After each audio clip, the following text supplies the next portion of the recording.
সমান হয়। 750 টাকা এ বি সি এবং ডি এর মধ্যে এমনভাবে ভাগ করা হলো যাতে এ এর ভাগ বি ও সি এর মিলিত ভাগের সমান হয়। বি সি এর থেকে 125 টাকা বেশি পায় এবং ডি সি এর সমান ভাগ পায়। এ এর ভাগ কত হবে বের করতে হবে, ঠিক আছে? তো কি কি বলেছে? এ এর ভাগ বি আর সি এর মিলিত ভাগের সমান, তার মানে এ এর ভাগটা বি আর সি এর যে মিলিত ভাগ তার সাথে সমান হবে, এটা সমান বলেছে। ওকে, তার মানে এদের যে অনুপাতটা সেটা আমি 1:1 বলতে পারি। আবার বলেছে কি বি সি এর থেকে 125 টাকা বেশি পায়, বি সি এর থেকে 125 টাকা বেশি পায়, মানে সি যদি পায় এক্স টাকা, বি পাচ্ছে এক্স প্লাস 125 টাকা, হলো। এবং ডি সি এর সমান ভাগ পায়, আবার ডি আবার সি এর সমান ভাগ পায়, মানে ডি পায় এক্স টাকা। আচ্ছা, তাহলে এ কত পাচ্ছে? দেখো এ পাচ্ছিল বি আর সি এর সমান, তাহলে বি আর সি এর সমান যোগ করা মানে 2x প্লাস 125, তাহলে এ পাচ্ছে 2x প্লাস 125। হয়ে গেল গল্প, এটাই আমাদের দাঁড়ালো এখান থেকে। আচ্ছা, তাহলে বলছে এ এর ভাগ কত, তো এগুলো সব যোগ করে যদি আমরা দিই তাহলে দেখো 2x প্লাস 125, বি এর হচ্ছে এক্স প্লাস 125, সি এর হচ্ছে এক্স, ডি এর হচ্ছে এক্স, মোট কত টাকা হচ্ছে? 2 আর 3 4 5, 5x আর 250, এটা হচ্ছে আমার 750 টাকা বলা আছে। তার মানে 5x ইজ ইকুয়াল টু 500 হয়ে যাবে, x ইজ ইকুয়াল টু আসবে 100। x এর মান আমি পেলাম কত? 100 টাকা। এর ভাগ বলেছে, তো এর ভাগ হচ্ছে এইটা, এর ভাগ এখানে x এর মান বসালে 200 প্লাস 125 অর্থাৎ 325, 325 টাকা হচ্ছে এর ভাগ। এইভাবে করে এটার মান কত হবে? তো একটা জিনিস মনে রাখবে, 1/√a minus root B is equal to √a plus root B হয়ে যাবে যদি দেখতে পাই আমি যে এখানটায় এই a minus B is equal to 1 হয়। যদি a মাইনাস বি এর ভ্যালু 1 হয় তাহলে 1/√a মাইনাস রুট বিকে আমি √a প্লাস রুট বি রাখতে পারবো, বা তার উল্টোটাও 1/√a প্লাস রুট বিকে আমি √a মাইনাস রুট বি লিখতে পারবো যদি a মাইনাস বি এর ভ্যালু 1 হয়। এখানে দেখো 9 minus 8 1, 8 minus 7 1, 7 minus 6 1, 6 minus 5 1, 5 minus 4 হচ্ছে 1। তাহলে আমি এটার পরিবর্তে আমি লিখতে পারবো √9 প্লাস √8 বিয়োগ এটার পরিবর্তে লিখতে পারবো √7 8 প্লাস √7, এটা লিখতে পারবো √7 প্লাস √6, এটাকে লেখা যাবে √6 প্লাস √5, আর এটাকে লেখা যাবে √5 প্লাস √4। তাহলে দেখো √9 প্লাস √8 মাইনাস দিয়ে গুণ হলে এটা minus √8 minus √7, √7 plus √6 minus √6 minus √5 plus √5 plus √4। কি কাটা যাচ্ছে দেখো, 8 8 কাটা, 7 7 কাটা, 6 6 কাটা, 5 5 কাটা। আচ্ছা, √9 মানে হয় 3 আর √4 পড়ে থাকলো মানে হয় 2, 3 আর 2 যোগ করলে কত হচ্ছে? 5। তাহলে এটার মান কত আসছে আমাদের? 5 আসছে। একটি প্রদর্শনীর প্রথম দিনে প্রতি দর্শকের থেকে 15 টাকা, দ্বিতীয় দিনে 7.5 টাকা আর তৃতীয় দিনে 2.5 টাকা করে নেওয়া হয়। 3 দিনের উপস্থিতির অনুপাত দেওয়া আছে আমাকে, পুরো প্রদর্শনীতে মাথাপিছু গড়ে কত টাকা নেওয়া হয়? প্রতি দর্শকের থেকে নেওয়া হয় 15 টাকা করে, আর উপস্থিতি হচ্ছে এটা, মানে প্রথম দিন যদি 2 জন উপস্থিত থাকে তো পরের জন 5 জন, তারপরের দিন 13, ঠিক আছে? আচ্ছা, তো গড় বের করতে বলেছে, যেহেতু আমি তো জানি না যে কোন দিন কত ছিল, আমি এটাকে মনে করলাম প্রথম দিন 2x জন ছিল, পরের দিন 5x জন উপস্থিত ছিল, তারপরের দিন 13x উপস্থিত ছিল। এক্সগুলো ধরার দরকার পড়বে না, আমি তাও বোঝানোর জন্য বলছি। তাহলে এক একজনের কাছ থেকে 15 টাকা করে যদি প্রথম দিন নাও তাহলে 2x জনের কাছ থেকে নেবে তুমি 30x টাকা, দ্বিতীয় দিন 7.5 টাকা করে যদি 5x জনের কাছ থেকে নাও তাহলে মোট কত টাকা তুমি নিচ্ছ? দেখো 5 5 25, সাথে থাকলো 2, 37.5x টাকা নিচ্ছ। সেকেন্ড দিনে তোমার টোটাল কালেকশন হচ্ছে এত। তৃতীয় দিনে 2.5 টাকা করে 13x এর কাছ থেকে নেওয়া হলে, এতজনের কাছ থেকে নিলে কত হচ্ছে? 13 5 65, থাকলো 6, 13 26, 4 30 32, 32.5x। এটা হচ্ছে 3 দিনের টোটাল কালেকশন। আর টোটাল কালেকশনকে যদি আমি ভাগ দিই কি দিয়ে? মাথা পিছু, তার মানে লোক সংখ্যা দিয়ে যদি ভাগ দেওয়া যায় তাহলে আমাদের অ্যান্সার আসবে। তো লোক গড় বেরোবে। লোক সংখ্যা কত? 13 আর 5 18, 2 20x জন টোটাল লোক। টোটাল কালেকশন এত, আর লোক সংখ্যা 20x, ভাগ দিলে আমাদের লসাগু মানে এটা গড় বেরোবে। তো বেসিক্যালি এক্সগুলো নেওয়ার প্রয়োজন ছিল না, কারণ দেখো এক্সগুলো কাটা যাচ্ছে। তাহলে এখানে তুমি এক্স না ধরলেও পারতে, শুধু 2 3 আর 5 আর 13 দিয়ে কাজ করেও করতে পারবে, একই আসবে অ্যান্সার। তো এখানে আমরা যদি যোগ করে দিই তাহলে 30 30 60, 30 3 90, 7 আর 2 9 99, 5 5 1 মানে 100 আসছে। তাহলে 100/20 অর্থাৎ 5 টাকা। তাহলে গড় কালেকশন হচ্ছে, গড় মাথা পিছু গড় টাকা নেওয়া হয়েছে 5 টাকা। 3 অঙ্ক বিশিষ্ট একটি সংখ্যার এককের ঘরের অঙ্কটি দশকের ঘরের অঙ্কের 75% দশকের ঘরের অঙ্কটি শতকের ঘরের অঙ্ক অপেক্ষা এক বেশি, যদি শতক আর দশকের ঘরের অঙ্কের সমষ্টি 15 হয় তাহলে সংখ্যাটা কত? দুরকমভাবে করতে পারো, একটাকে আমরা কনসেপ্ট দিয়ে করতে পারি আর একটা অপশন দিয়ে করতে পারি। কনসেপ্ট দিয়ে কীভাবে করে করব দেখো, আমি যদি এককের ঘরের অঙ্কটাকে ওয়াই আর দশকের ঘরেরটাকে এক্স মনে করি, তাহলে সংখ্যাটা আমার হবে 10x প্লাস ওয়াই। আচ্ছা, 3 অঙ্ক বিশিষ্ট বলছে তো, তাহলে আমি এটাকে জেড, এককের ঘরকে জেড, দশকের ঘরকে আমি এককের ঘরকে জেড, দশকের ঘরকে ওয়াই আর শতকের ঘরকে এক্স মনে করলাম। তাহলে সংখ্যাটা হয়ে যাবে basically 100x plus 10y plus Z, এটা হচ্ছে আমাদের সংখ্যাটা। এবার বলছে এককের ঘরের অঙ্কটা দশকের ঘরের অঙ্কের 75%, এইটা এর 75%, এটা এর 75%। তার মানে দেখো গল্পটা কি দাঁড়ালো, দশক একক। আচ্ছা 75% মানে কি? 75% মানে হচ্ছে 25 3 75, 25 4 100, অর্থাৎ এটা যদি 4 হয় তাহলে এটা হবে আমার 3, অর্থাৎ এটা যদি আমি 4x মনে করি তাহলে এটা আমার হচ্ছে 3x এই সংখ্যাটা, মানে 4y যদি, মানে এটাকে 4 হলে এটা 3 হবে, এটা বাদ দাও। এটা যদি 4 হয় তাহলে এটা হবে 3, বোঝা গেল? আবার বলছে, আমি এটা এক্স ওয়াই জেড দিয়ে বোঝালাম, বাট আমাদের দরকার পড়বে না, এমনি বেরোবে দেখো। আবার বলছে দশকের ঘরের অঙ্কটি শতকের ঘরের অঙ্ক অপেক্ষা এক বেশি, এই দশকের ঘরের অঙ্কটা শতকের থেকে এক বেশি বলেছে। তো দেখো এটাকে যদি আমি এক বেশি হয়, আমি এটাকে যদি 3x মনে করি, এটাকে 4x মনে করি, এটা যদি এক বেশি হয় তাহলে এটা এক কম, অর্থাৎ 4x মাইনাস 1 হবে শতকের ঘরের অঙ্কটা। মানে আমরা এক্স ওয়াই জেড দিয়ে আলাদা আলাদা না করে আমরা সবগুলোকে এক্স দিয়ে করছি, ঠিক আছে? প্রথমে একটা সম্পর্ক বলা ছিল দশক আর এককের ঘরের, বানিয়ে নিলাম, যেটা 4x হলে এটা 3x হবে, কারণ এটা এর 75%। আচ্ছা, এবার শতকের ঘরের অঙ্ক, দশকের ঘরের অঙ্কটা শতকের ঘরের থেকে এক বেশি, মানে এটা এক কম, 4x মাইনাস 1। তাহলে আমাদের আলটিমেট যে কি বলছে, যদি শতক আর দশকের ঘরের অঙ্কের সমষ্টি 15 হয়, এই দুটো সমষ্টি 15 বলছে, তাহলে 4 আর 4 8x মাইনাস 1-এর মান ওরা বলছে 15। তার মানে 8x ইজ ইকুয়াল টু হচ্ছে 16, অর্থাৎ এক্সের মান 2। এক্সের মান যদি 2 হয় তাহলে এককের ঘরের অঙ্কটা হচ্ছে 6, দশকের ঘরের অঙ্কটা হচ্ছে 2 4 8, আর এটা হচ্ছে 7, ঠিক আছে? তাহলে মূল সংখ্যাটা কত? 786 আমাদের হচ্ছে মূল সংখ্যা।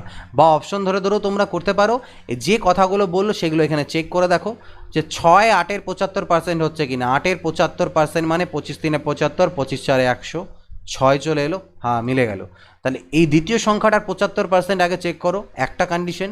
2 নম্বর কন্ডিশন হচ্ছে দ্বিতীয় সংখ্যাটার থেকে প্রথম সংখ্যাটা এক কম হতে হবে, এটাও হবে না, এটাও হবে না, এটা উত্তর হতে পারে। তো এইভাবে করেও করতে পারো। এক দম্পতির এক পুত্র এবং এক কন্যা রয়েছে, পিতার বয়স পুত্রের বয়সের 4 গুণ, আর কন্যার বয়স তার মায়ের বয়সের 1/3। স্ত্রীর বয়স তার স্বামীর বয়সের চেয়ে 6 বছর কম, এবং বোনের বয়স তার ভাইয়ের বয়সের চেয়ে 3 বছর বেশি, তাহলে মায়ের বয়স কত? একটা দম্পতির কি আছে, পুত্র আর কন্যা আছে, ঠিক আছে। পিতার বয়সটা পুত্রের বয়সের 4 গুণ, মানে ফাদার আর সান, ফাদারের বয়স সানের বয়সের থেকে 4 গুণ, এবং তার কন্যার বয়স তার মায়ের বয়সের 1/3। কন্যা মানে হচ্ছে ডটার আর মাদার। কন্যার বয়স তার মায়ের বয়সের 1/3, মানে 3/1 ভাগ, তাহলে মাদারের বয়স 3 হলে কন্যার বয়স হচ্ছে 1।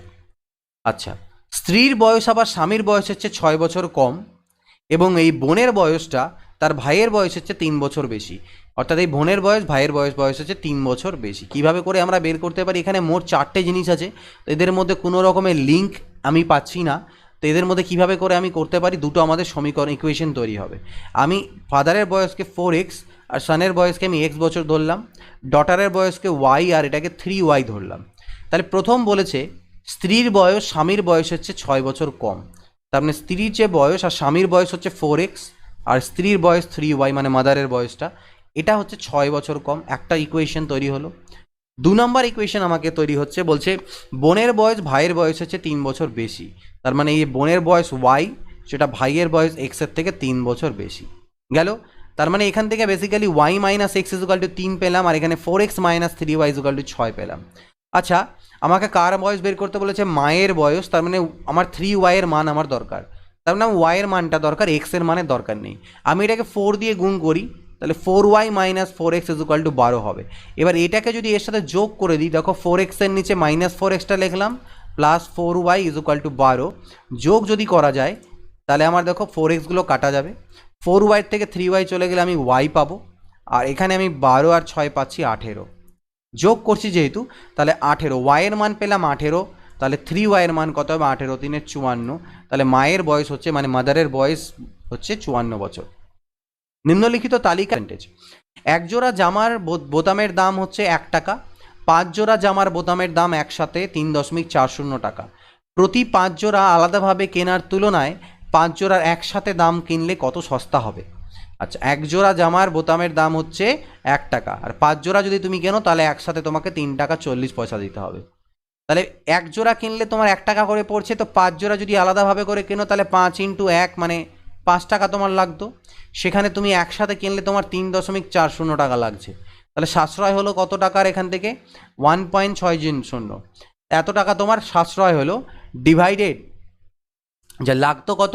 5 টাকা। 5 টাকার মধ্যে তোমার এত টাকা সাশ্রয় হলো ইন্টু 100%, তাহলে সেটাই হয়ে যাবে আমাদের শতকরা হার। তার কি যত টাকা তার মানে সেখানে সাশ্রয় হলো, সস্তা হলো সেটার। তো এখানে 0 0 করলে পরে পয়েন্ট তুললে নিচে 100 আসে, কাটা চলে গেল। 5 দিয়ে কাটলে 5 3 15, 5 2 10, 32%, কত? 32% সস্তা হয়। তো এবার দেখে নিচ্ছি আমরা কোশ্চেন নাম্বার 9। একটি আয়তাকার জলাধারের দৈর্ঘ্য প্রস্থ উচ্চতা দেওয়া আছে আমাদেরকে, আর বলছে 20 মিটার সেন্টিমিটার বর্গাকার ছেদ বিশিষ্ট একটি পাইপ দ্বারা ঘন্টায় 15 কিলোমিটার বেগে সম্পূর্ণ জল নির্গত হতে টোটাল কত সময় লাগবে বের করতে হবে। টোটাল টাইম কতটা লাগবে বলছে। 15 কিমি বেগে মানে হচ্ছে ঘন্টায় 1 ঘন্টায় 15 কিলোমিটার বেগে বেরোচ্ছে জল, তাহলে টোটাল ঠিক আছে জল নির্গত করতে এই টোটালটার মধ্যে কত সময় লাগবে। তো ট্যাঙ্কটার মধ্যে জল কত আগে ভাবি। ট্যাঙ্কের আয়তন কত হবে? দৈর্ঘ্য ইন্টু প্রস্থ ইন্টু উচ্চতা, দৈর্ঘ্য ইন্টু প্রস্থ ইন্টু উচ্চতা। এত কি হয়ে গেল? ঘন মিটার, মিটার কিউব বা ঘন মিটার। আচ্ছা, এত 1 ঘন মিটার মানে হচ্ছে 1 কিলো লিটার। 1 ঘন মিটার মানে মনে করবে 1 কিলো লিটার। আচ্ছা, যাই হোক, এখানে বলছে আর একটা পাইপটা হচ্ছে কীরকম হচ্ছে? বর্গাকার ছেদ বিশিষ্ট, মানে এরকম ধরনের পাইপ। তার মানে বর্গাকার ছেদ বিশিষ্ট পাইপ মানে এটাও একটা আয়ত ঘনকই হলো আমাদের বেসিক্যালি। এত সেন্টিমিটার বর্গাকার ছেদ বিশিষ্ট একটা পাইপ দ্বারা ঘন্টায় এত কিলোমিটার বেগে। তাহলে এই পাইপটা দিয়ে 1 ঘন্টায় যে জল বেরোয় তার আয়তন কি কত আমরা সেটাকে বের করি। ঠিক আছে, 1 ঘন্টায় কত জল বেরোচ্ছে সেটা বের করব। তো এর আয়তন কীভাবে বের করবো? এর দৈর্ঘ্য ইন্টু প্রস্থ ইন্টু উচ্চতা। তো এর দৈর্ঘ্য আর প্রস্থ দুটোই বর্গাকার, যেহেতু দুটোই আমাদের সেম 20 সেমি করে। আর উচ্চতা বলতে কি দৈর্ঘ্যটা হচ্ছে 15 কিলোমিটার। তো 15 কিলোমিটার আর এটা, তো আমি যেহেতু এটা মিটার কিউবে আছে আমি এগুলোকে মিটারে আনছি, তাহলে সেম আমাদের দুটো ইকুয়াল হলে আমাদের কাটাকাটি চলে যাবে, মানে একই এককে থাকবে। তাহলে 20 সেন্টিমিটার বাই আমাদের দৈর্ঘ্য প্রস্থ উচ্চতা মানে কি 20 সেমি ইন্টু 20 সেমি ইন্টু 15 হওয়া উচিত, কিন্তু যেহেতু সবগুলোকে আমি মিটারে আনবো, কিলোমিটারকে মিটার করতে গেলে বেসিক্যালি আমার 1000 দিয়ে গুণ দিতে হয়, এটা আমার মিটারে হয়ে গেল। আর এগুলো সেন্টিমিটারে ছিল, তাই এদেরকে মিটার করতে গেলে 100 দিয়ে ভাগ দিতে হবে। তাহলে এত ঘন মিটার জল বেরোচ্ছে এই পাইপটা দিয়ে 1 ঘন্টাতে, অর্থাৎ একটা দুটো জিরো কাটলো, একটা জিরো আর একটা জিরো।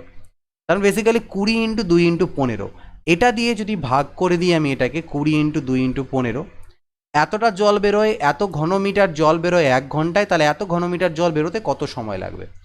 তো কাটাকাটি এখান থেকে করবো আমরা। 20 3 হলো 60। আচ্ছা, 5 দিয়ে করলে 5 3 15, 5 16 80, 2 8 হয় 16, 3 3 কাটা। আচ্ছা, 8 5 40, শূন্য হাতে থাকলে কত? 4, 8 6 48 আর 4 হচ্ছে 52.0 বা হচ্ছে 52 ঘন্টা সময় লাগবে। এ বি এবং সি এর বর্তমান বয়সের অনুপাত দেওয়া আছে, বি সি এবং ডি এর বয়সের অনুপাত দেওয়া আছে। তাহলে এ বি সি ডি এর বয়সের অনুপাত কত? অর্থাৎ বেসিক্যালি আমাদেরকে বের করতে হবে A is to B is to C is to D. A is to B is to C দেওয়া আছে 8 ইস টু 14 ইস টু 22, আর তো কাটাকাটি করে দেওয়া যায়, এটা 8 ইস টু 14 ইস টু 22 যেহেতু আছে আমরা কাটাকাটি করে ছোটো করতে পারি, সবগুলো তো কাটা যাচ্ছে। 2 4 8, 2 7 14 আর 2 11 22 করতে পারি। আর বিসিডি দেওয়া আছে 21 33 44, তো এটাকে কাটাকাটি যাবে না। বিসিডি আছে 21 33 আর 44, তো আমাকে এ বি সি ডি এর অনুপাত বের করতে হবে এখান থেকে, A is to B is to C is to D. তো বি দেখো এইখানে আমি 3 দিয়ে গুণ করে দিতাম, এটাকে আমি 3 দিয়ে গুণ করে দিই, তাহলে 3 4 12, 3 7 21 আর 3 11 33 হয়ে যাবে এটা। তাহলে এখানে 21 আর 33 বিসিগুলো সমান হয়ে গেল, তাহলে আমি বলতে পারি এ 12, বি 21, সি 33 আর ডি 44। তাহলে 4 জনের বয়সের অনুপাত বেরিয়ে গেল কত? 12 21 33 44, 12 21 33 44। একটি ক্লাসের ছাত্রীর সংখ্যা ছাত্র সংখ্যার 20% বেশি। ছাত্রীর সংখ্যা মানে হচ্ছে ছাত্রীর সংখ্যা মানে গার্লস, আর ছাত্র মানে হচ্ছে বয়েজ। একটা ছাত্রীর সংখ্যা ছাত্রের 20% বেশি মানে যদি ছাত্র 100 হয় তাহলে ছাত্রী 120 জন, অর্থাৎ 20 পাচ্ছে 100, 20 6 120, এটা হচ্ছে অনুপাত তাদের ক্লাসের মধ্যে। আর ক্লাসের মোট ছাত্রছাত্রী সংখ্যা 66 জন বলেছে, তাহলে টোটাল যদি 66 জন হয় তাহলে তার মধ্যে গার্লস কতজন বয়েজ কতজন কীভাবে বেরোবে দেখো। 6 আর 5 11, 11 6 66, 6 6 36 জন, আর 6 5 30 জন। বোঝা গেল? গার্লস আছে 36, বয়েজ আছে 30 জন। বলছে আর যদি আরও 4 জন ছাত্রী এই ক্লাসে ভর্তি হয়, আরও যদি 4 জন ভর্তি হয় 40 জন হয়ে যাবে। তাহলে এখন ক্লাসে ছাত্র আর ছাত্রীর অনুপাত কত? তো ছাত্র হচ্ছে 30 জন ছিল, 30 জনই আছে, ছাত্রী হয়ে গেছে আমার 40 জন, তার মানে 3:4, এটা হচ্ছে অনুপাত। এক কোম্পানি দুটি আলাদা বাগানের চা থেকে দুটি মিশ্রিত চা তৈরি করেন। এক প্রকার চায়ের দাম প্রতি কেজি 20 টাকা আর অন্য প্রকার দাম প্রতি কেজি 25 টাকা।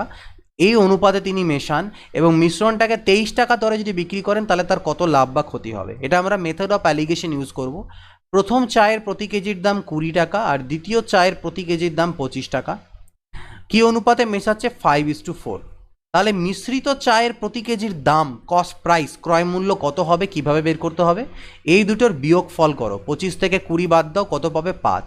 5কে 5:4 অনুপাতে টুকরা করতে হবে।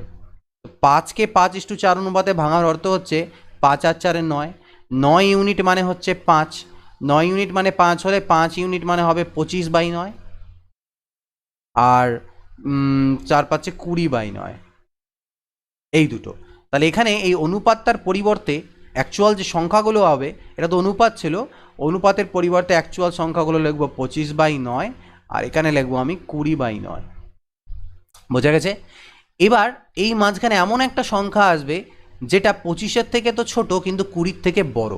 20-র থেকে বড় সংখ্যা কিভাবে পাবো? এটা আর এটা 20-কে যোগ করে, অর্থাৎ 20 + 20/9কে যদি আমি যোগ করে দিই তাহলে কত হচ্ছে দেখো, 180, 200/9, 200/9।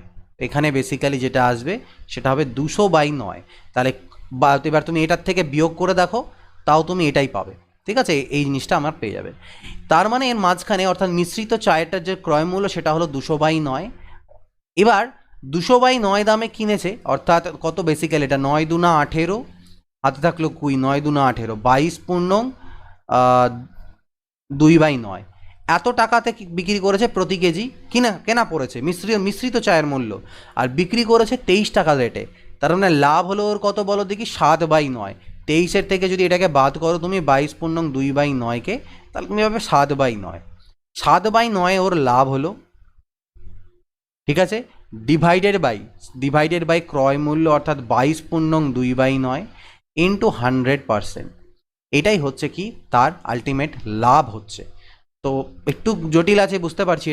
এটা 7/9 আর এটা ছিল 200/9, অর্থাৎ 9/200 ইন্টু 100%। 9 9 কাটা, 100 দিয়ে কাটলে 2, 7/2 মানে 3.5%। তাহলে 3.5%-এর লাভ। ওকে, দুইজন অংশীদার একটি ব্যবসায় যথাক্রমে 1,25,000 টাকা আর 85,000 টাকা বিনিয়োগ করে। তারা লাভের 60% সমান ভাগে ভাগ করে স্থির করলো, আর হচ্ছে গিয়ে বাকি 40% মূলধনের সুদ হিসাবে ভাগ করবে, মূলধনের হিসাবে ভাগ করবে। 60% সমানভাবে ভাগ করবে আর বাকিটা মূলধনের হিসাবে, সুদ তুদের ব্যাপার ভুলে যাও, মূলধনের হিসাবে ভাগ করবে। যদি একজন অংশীদার অপর অংশীদার থেকে 3,000 টাকা বেশি পায় তাহলে মোট লাভ কত হয়েছিল? তো দুজনে যে দিয়েছিল, প্রথম জন আর দ্বিতীয় জন, একজন দেয় 1,25,000 টাকা আর আরেকজন দেয় 85,000। তাহলে এদের মূলধনের অনুপাত কত হবে দেখো, 5 দিয়ে 25 দিয়ে 5 দিয়ে কাটলে 5 25 125, 5 17-তে 25:17 এই অনুপাতে তারা মূলধন দেয়, আর এই অনুপাতেই তারা কিন্তু লাভ নেবে। আচ্ছা, এবার বলেছে 60% লাভ তারা সমানভাবে ভাগ করে নেবে। টোটাল লাভ তো আমি জানি না, বাট 60% লাভ তারা সমানভাবে ভাগ করবে বলছে। আচ্ছা দেখো এখানে, আর বাকিটা মূলধনে 25 আর 17 যোগ করলে কত হয়? 20 আর 3 30, 40 42। তাহলে আমি এক কাজ করছি, আমি টোটাল মূলধন টোটাল লাভটাকে ধরবো, কিন্তু আমি এমনভাবে ধরবো যাতে পরে 42 দিয়ে তার 40%কে ভাগ যায়। তাহলে আমি এক কাজ করি, আমি ধরে নিই টোটাল লাভের এই 40% যেটা তারা এই অনুপাতে ভাগ করে সেটা হচ্ছে 420। টোটাল লাভের 40%-এর মান হচ্ছে 420, আর তাহলে 100%-এর মান, মানে টোটাল লাভটা আমি ধরছি এখান থেকে। দেখো কিভাবে, 2 দিয়ে কাটলে 2 2 4, 2 1 2 0, আর মানে বেসিক্যালি 105 হবে 4 দিয়ে কাটাকাটি করলে। 1050 টাকা আমি ধরে নিলাম যে টোটাল লাভ, টোটাল প্রফিট 1050 টাকা আমি ধরলাম। আর তার মধ্যে থেকে 60%, তার মধ্যে থেকে 60% মানে 1050-এর 60% যদি করো 6030, মানে 630, 60% হলে 630 টাকা তারা 50-50 করে ভাগ করে নেয়, মানে 315 টাকা করে নিয়ে নেয় দুজনেই। ঠিক আছে, এও 315, এ 315, এ 315 নিল আর এও 315 নিল। আর বাকি 40% অর্থাৎ 420 টাকা তারা কোন অনুপাতে ভাগ করবে? তারা এই মূলধনের অনুপাতে। তাহলে এই মূলধনের অনুপাতে যদি ডিস্ট্রিবিউট করে 420-কে, তাহলে এ কত পাবে? 250 টাকা পাবে। আর এটা পাবে হচ্ছে 170। এটা দিয়ে এই অনুপাতে ভাগ করে দেখো, দুটো পার্ট করো, তার মানে এটা এ পাবে 250 প্রথম জন, আর পরের জন পাবে 170। বোঝা গেল? তো বলছে যদি একজন অংশীদার আরেকজনের থেকে 3000 টাকা বেশি পেয়ে থাকে তাহলে মোট লাভ কত? এই দুটোকে যোগ করার প্রয়োজন নেই, কারণ যোগ করে যখন তুমি বিয়োগ করবে 315গুলো কাটাই যাচ্ছে। তাহলে এটা বেশি কোথায় পাচ্ছে? এই জায়গাটাতে বেশি পাচ্ছে। সেটা কত বেশি হলো দেখো, 70 এখান থেকে যদি এটা আমরা দেখি তাহলে 0 হলো, আর 17 আর 8 25, কারণ 80 টাকা আমি দেখতে পাচ্ছি সে বেশি পায়, আর সেটাই আমাকেও 3000 বলেছে। তার মানে 80 এর মান যদি 3000 হয় তাহলে টোটাল লাভ কত ছিল আমাদের? 1050, তার মান কত হবে? এই গেল। আচ্ছা, 8 দিয়ে কাটলে 8 3 24, আর থাকে কত? 6, 8 7 56, 8 5 40। তো বেসিক্যালি এটাকে আমাদের গুণ করতে হবে 375 ইন্টু 105। তো কীভাবে করে করবে দেখো, 375 ইন্টু 100 যোগ 5, তো 0 0 375, আর 5 দিয়ে করলে 5 5 25 থাকলে 2, 5 7 35, 2 37, 3, 5 15 আর 3 18। তো বেসিক্যালি যোগ করে দিলে এগুলোকে হয়ে যাবে 5, আর এখানে হয়ে যাবে 7, 8 আর 5 13, 3 থাকলো 1, 7 আর 8 আর 1 9, 39375। ঠিক আছে, তো এবার আবার কিন্তু কেউ বলো না যে স্যার এত কঠিন কঠিন প্রশ্ন কি পরীক্ষায় আসবে, তাহলে তো খুবই বাজে ব্যাপার হবে। কারণ এর আগে যখন ইজি করাচ্ছিলাম তখন তোমরা বলছিলে, অনেকেই বলতে স্যার এত ইজি পরীক্ষায় কি আসবে, এত ইজি পরীক্ষা আসবে না। এখন যখন একটু টাফ লেভেলে নিয়েছি, এখন আবার বলো না যে স্যার এত টাফ কি পরীক্ষায় আসবে, তাহলে আমার মাথা খারাপ হয়ে যাবে কিন্তু। ঠিক আছে, দেখো, তো এরা বোঝাচ্ছি বলে টাইম লাগলো তোমাদেরকে, কিন্তু যখন আমি নিজে সলভ করতে নেবো তখন অনেকগুলো স্টেপ এখান থেকে আমি জাম্প করে যাব, সেই জন্য টাইম লাগবে না, তোমাদেরকেও সেটাই করতে হবে। এক দুর্গে 50 দিনের খাবার মজুদ আছে। ঠিক আছে, আর যদি 10 দিন পর আরও 500 জন লোক তাতে যোগ দেয় এবং অবশিষ্ট খাবারে 35 দিন চলে, তাহলে দুর্গে প্রকৃতপক্ষে মানে প্রথমে কতজন লোক ছিল? তো মনে করো না, প্রথমে x জন লোক ছিল, x জনের 50 দিনের খাবার ছিল, কিন্তু 10 দিন অলরেডি খাওয়া হয়ে গিয়েছে, তার মানে x জন লোকের 40 দিনের খাবার আছে। এই x জন লোকের যে খাবারটাতে 40 দিন চলে, সেম খাবারে, ঠিক আছে, এখন লোক কত হয়ে গেছে? 500 জন লোক আরও বেড়ে গেছে, x প্লাস 500 জন লোক হয়ে গেছে। তাদের চললো কত দিন? 35 দিন। যে খাবারটাতে x জনের 40 দিন চলার কথা, 10 দিন তো অলরেডি খেয়ে ফেলেছে, সেই খাবারে এখন x প্লাস 500 জন লোকের চললো 35 দিন, তাহলে x এর মান কত? 5 7 35, 5 8 40, 8x is equal two 7x plus 3500। তার মানে বেসিক্যালি 7x এ পাশে গেলে x ইজ ইকুয়াল টু 3500। তাহলে প্রথমে 3500 জন লোক কিন্তু ছিল। একটি সুইমিং পুলে 3টি একই ধরনের পাইপ লাগানো রয়েছে। প্রথম দুটি পাইপ একসাথে চালিয়ে পুলটি যতক্ষণে ভর্তি হয়, তৃতীয় পাইপটি একাই সেই চৌবাচ্চাটি পূরণ করে। দ্বিতীয় পাইপটি পুলটি ভর্তি করতে প্রথম পাইপ অপেক্ষা 5 ঘন্টা কম সময় নেয় ও তৃতীয় পাইপ অপেক্ষা 4 ঘন্টা বেশি সময় নেয়। প্রথম পাইপটির কত সময় লাগে? 3টা পাইপ আছে, প্রথম দুটো পাইপকে যদি লাগিয়ে পুলটা যতক্ষণে ভর্তি হবে, সেম টাইমে তৃতীয় পাইপটা একাই সেটাকে ভর্তি করে দিতে পারে। তার মানে আমি এখান থেকে বলতে পারি a প্লাস বি আর সি এদের দক্ষতার অনুপাত হচ্ছে 1:1। a প্লাস বি একদিনে যে কাজটা করে, সিও একদিনে সেই কাজটা করতে পারে, এরকম একটা ব্যাপার। আচ্ছা, দ্বিতীয় পাইপটি পুলটি ভর্তি করতে প্রথম পাইপের থেকে 5 ঘন্টা কম সময় নেয়। 3টা পাইপ আছে, দ্বিতীয় পাইপ পুলটা ভর্তি করতে প্রথম পাইপের থেকে 5 ঘন্টা কম সময় নেয় এবং তৃতীয় পাইপের থেকে 4 ঘন্টা বেশি সময় নেয়। তাহলে আমি বলতে পারি এই পাইপটার যদি তোমার ভর্তি করতে লাগে x ঘন্টা সময়, সি পাইপের যদি ভর্তি করতে x ঘন্টা টাইম লাগে, তাহলে বি পাইপটার কি বলছে? দ্বিতীয় পাইপটি 5 ঘন্টা, তৃতীয় পাইপের থেকে 4 ঘন্টা এর বেশি সময় লাগে, অর্থাৎ বি এর সময় লাগবে x প্লাস 4 ঘন্টা, x প্লাস 4 ঘন্টা বেশি সময় লাগবে। আবার বলছে দ্বিতীয় পাইপটা পুলটা ভর্তি করতে প্রথম পাইপের থেকে 5 ঘন্টা কম সময় নেয়, অর্থাৎ এই পাইপটা 5 ঘন্টা আরও বেশি সময় নেয়, তাহলে 5 ঘন্টা এর বেশি লাগে, x+9 লাগে। ব্যাপারটা বোঝা গেল? এটা হলো x ঘন্টা লাগে, এর x+4 লাগে, আর x+9 লাগে। আবার আমাকে প্রশ্নেই বলা ছিল যে সি যে সময়ে ভর্তি করে এই দুজনের একসাথে সেই টাইমটা লাগে, এই দুজনের একসাথে সেই সেম টাইমটা লাগে। এই ধরনের কোশ্চেন যখন তুমি পেয়ে যাবে যে C is equal to A plus B, ঠিক আছে, তখন মনে রাখবে এই কোশ্চেনটাকে ইন ডিটেলে আমি করিয়েছি আমার প্রিভিয়াস ভিডিওসগুলোতে চ্যাপ্টার ওয়াইজে, বাট এটাকে করার সলিউশন মনে রাখবে। এখানে যে সি এর মানটা বেরোবে, যে সি এর সময় কতক্ষণ লাগে, সি এর যে টাইমটা লাগে সেই টাইমটা বেরোবে √9 × 4, √9×4 = 36, অর্থাৎ 6 ঘন্টা। সি এর একা ভর্তি করতে 6 ঘন্টা লাগে, আর এর একা ভর্তি করতে লাগবে 15 ঘন্টা, 9×6, আর বি এর লাগবে 10 ঘন্টা। যদি বলো স্যার এটা কোত্থেকে এলো, সেটা আমি প্রিভিয়াসে যেগুলো আমার চ্যাপ্টার ওয়াইজ ভিডিওস আছে সেখানে আমি তোমাদেরকে বুঝিয়েছি। দেখবে মিক্সড ক্লাসেস বলে একটা সিরিজ আছে, সেখানে যে পাইপ অ্যান্ড সিস্টেমের কোশ্চেনগুলো আছে সেখানে আমি করেছিলাম ইংরেজি ভার্সনে যদিও। তো 15 ঘন্টা, ঠিক আছে, এই হলো গল্প। তোমরা চাইলে এটাকে চেক করো, দেখে নিতে পারো। দেখো যদি এ করে 15 ঘন্টাতে বলছি, বি করছে ভর্তি করছে 10 ঘন্টাতে, তাই না? আচ্ছা, আর যদি দুজনে একসাথে কাজ করে তাহলে কত? 30 যদি সময় নিই তাহলে 3 আর 2 = 5, 6 ঘন্টা লাগবে। দেখো সি একাই 6 ঘন্টা করছে, মিলে যাচ্ছে আমাদের, অর্থাৎ অ্যান্সার এটাই হবে যে প্রথম পাইপটার আমার লাগছে 15 ঘন্টা টাইম। এ, বি এবং সি পৃথকভাবে এতদিনে একটা কাজ করতে পারে। এ করতে পারে 24 দিনে, বি করতে পারে 36 দিনে, আর সি করতে পারে 48 দিনে। তো 24, 36 আর 48-এর লসাগু আমরা বের করি। 12 × 2 = 24, 12 × 3 = 36, 12 × 4 = 48, 2 × 1 = 2, 2 × 2 = 4, 3 × 2 = 6, 3 × 12, 12 × 144। তাহলে 24 দিয়ে করলে হচ্ছে গিয়ে 6 আসবে, 36 দিয়ে করলে হবে 4, আর 48 দিয়ে করলে হবে 3।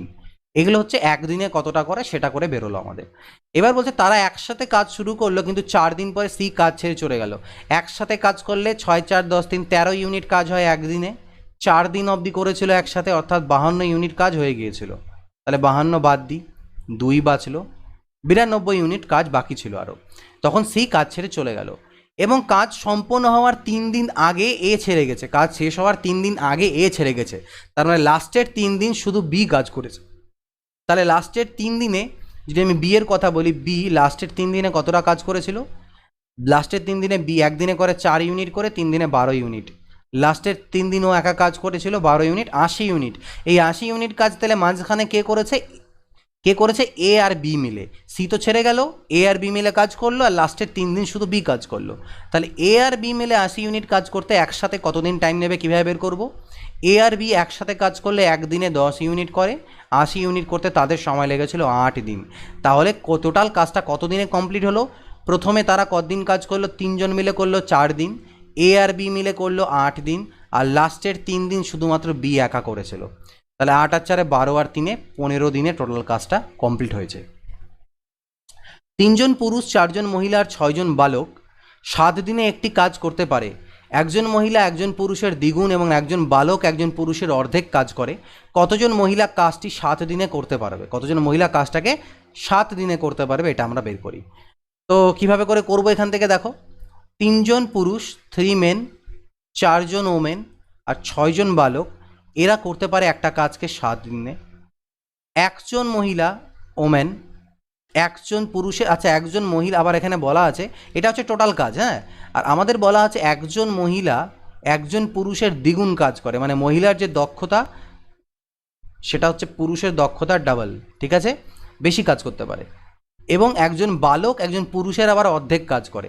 তাহলে এক কাজ করি, পুরুষকে যদি আমি 2 নিই তাহলে একবার আমি বের করছি, দেখো একবারে বোঝাচ্ছি। মেন, ওমেন আর বয়, একজন মহিলার দক্ষতা পুরুষের থেকে ডবল, আবার বালকের দক্ষতাটা বলছে পুরুষের অর্ধেক। তাহলে আমি এটাকে 2 করি, এটাকে 4 নিই, আর বিকে এর অর্ধেক করলে 2 হবে, এটা মানে সরি 1 হবে। কত হবে? 1। তার মানে 3 জনের দক্ষতার অনুপাত আমি পেলাম 2:4:1, অর্থাৎ টোটাল কাজ এখানে আমি বসালে পাবো এম এর মান 2, 2 3 6, 4 4 16, 6 1 6 ইন্টু 7 দিনের কাজ, 16 6 22, 28 ইন্টু 7। এটা হচ্ছে টোটাল কাজ, বের করার দরকার নেই, কাটাকাটি লাস্টে যাবে। বলছে এই কাজটাকে কতজন মহিলা মিলে 7 দিনে করতে পারবে। আচ্ছা, একদিনে একজন মহিলা কতটা কাজ করে? 4 ইউনিট কাজ করে। তাহলে 7 দিনে একজন মহিলা কতটা করবে? 28 ইউনিট কাজ করবে। তাহলে একজন মহিলা 7 দিনে 28 ইউনিট যদি করতে পারে, তাহলে এতটা কাজ করতে কজন মহিলা লাগছে? দেখো 7 জন মহিলা আমার লাগবে। একবারে না বুঝলে আবার দেখে নিতে পারো কোশ্চেনটাকে দুবার। শব্দ বাতাসে 1100 ফুট পার সেকেন্ড গতিতে যাত্রা করে। এক ব্যক্তি কুঠার দিয়ে একটি গাছ কাটার দৃশ্য 11/5 সেকেন্ড পর দৃশ্য দেখার 11/5 সেকেন্ড পরে শব্দ শুনতে পেল। ওই ব্যক্তি গাছ কাটার স্থান থেকে কত দূরে আছে?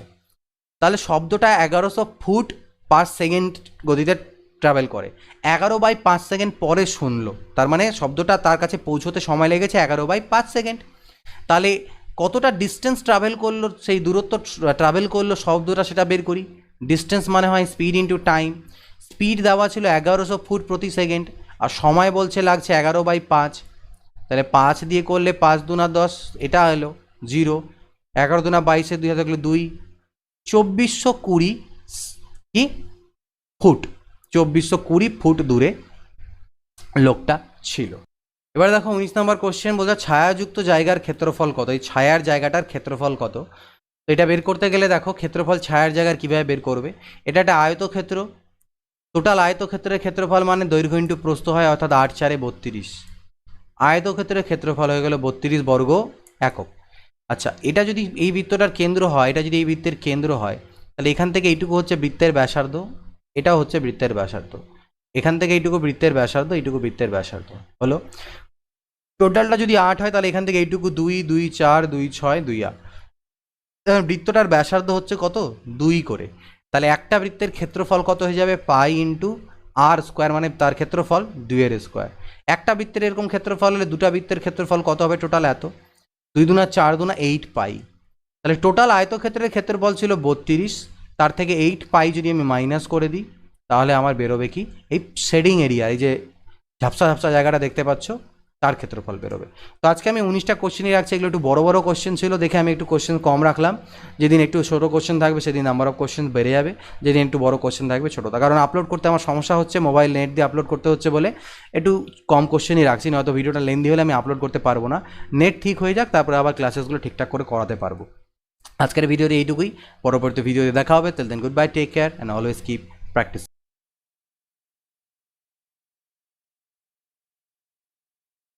আচ্ছা, 4টি সংখ্যার লসাগু হলো 630 এবং অনুপাত হয়ে গেল এত, বৃহত্তম আর ক্ষুদ্রতম সংখ্যার পার্থক্য কত হবে? তো 4টা সংখ্যার লসাগু যদি 630 হয়, আমি বলেছিলাম যখনই আমাদেরকে অনুপাত দেওয়া থাকে তখন এই অনুপাত, এটাকে সংখ্যাগুলোকে আমি কী কী ধরতে পারতাম? সংখ্যাগুলোকে 2x 3x 5x আর 7x ধরতে পারি। এদের যদি লসাগু আমি বলি তাহলে কত হবে বলো তো? 3 দুনা 6 পাচ্ছে 30, সাথে 210x। এটাই আমাকে 630 দেওয়া আছে, তাহলে এক্স এর মান হচ্ছে কত? 3। এক্স এর মান যদি 3 হয়ে যায়, তাহলে বৃহত্তম আর ক্ষুদ্রতম সংখ্যার মধ্যে পার্থক্য কত? বৃহত্তম সংখ্যাটা 7x ছিল, ক্ষুদ্রতম সংখ্যা ছিল 2x, পার্থক্য হচ্ছে 5x। তাহলে এক্স এর মান যদি 3 হয়, তাহলে 5 ইন্টু 3 কত হবে? 15 হবে।